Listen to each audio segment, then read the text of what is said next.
Adam Levine, of course, is on NBC's The Voice. He's, a pop star, I guess you could say. What's he, the lead singer of Maroon 5, is it? Oh, God, I'm so not cool anymore, right? I'm 25 years old now.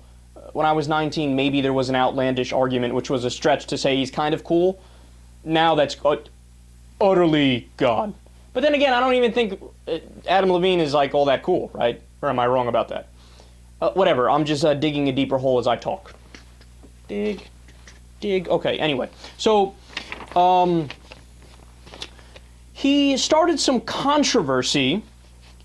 Apparently, at the end of the show, or I don't even know if it was the end, but they go through this thing. I don't watch The Voice, but I guess they do by popular vote. They determine who continues and who doesn't continue. So America votes. And two of his three people got voted off. Only one of the people from his team continued. So when it appeared like all of his people were on the chopping block and it was a dire situation for his team, he kind of just muttered, "Oh, I hate this country," right? Now, when you look at the context of what happened, I mean, it's abundantly clear he was referring to the fact that America didn't put his team in too great of a position, right? And I mean, come on, how many times in your life have you uttered something along those lines? Like, say, whether it's a sibling, a brother or sister or parent or something, I hate them, right? Or whatever it might be. I mean, look, whenever we do a story about religion, for example, you guys know I'm an anti-theist. I think they all do so much damage in the world.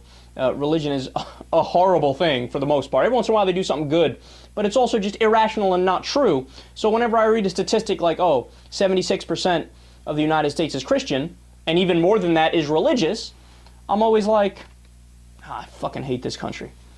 I mean, come on, it's such a non-issue. It's such a non-issue.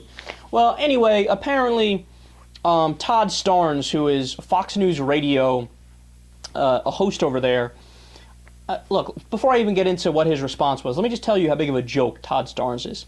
I've heard this guy roughly 4 or 5 different times. He goes on Hannity every once in a while. He's got that stereotypical fake announcer voice, right? Where, like, all the time you hear it, sometimes in sportscasting, sometimes in local newscasts, where he's like, "Oh yeah, and today we are going to talk about that this amazing thing happened, and blah, blah, blah, blah, blah, blah, blah." It's so fake, there's nothing genuine about it. I hate it, right? And he's also just an idiot. I've never heard him say anything even remotely resembling truth. I mean, even when you look at somebody as loathsome as Bill O'Reilly, every once in a while he stumbles upon a nugget of truth. 95% of the time he's an idiot, but every once in a while you go, "Oh, good for O'Reilly." No, this guy's never said anything true. He's just a joke of a human being. So he decided to go on his website and write this whole piece about how Adam Levine is un-American, he's an idiot, he's unbearable, and we should all be outraged about the fact that he muttered, "I hate this country." Okay, let me explain something to Todd Starnes. Given the context of how he said it, he's not saying, "Oh, you know what, let me tell you, I really wish that Germany in World War II ended up winning the war. You know, I really wish the British won the American Revolution and we still had the king ruling over us.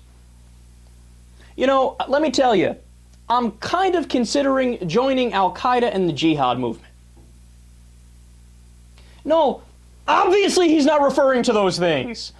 Obviously it's an offhanded comment, which is a semi-joke where he's upset at a given situation and it falls out. Every single one of us has said something like that in our lives, and if you haven't, you're a moronic robot, okay? Now, I wasn't going to talk about this, but then at the last second, something came up where I said, now I'm going to go ahead and fucking talk about it, because I'm pissed.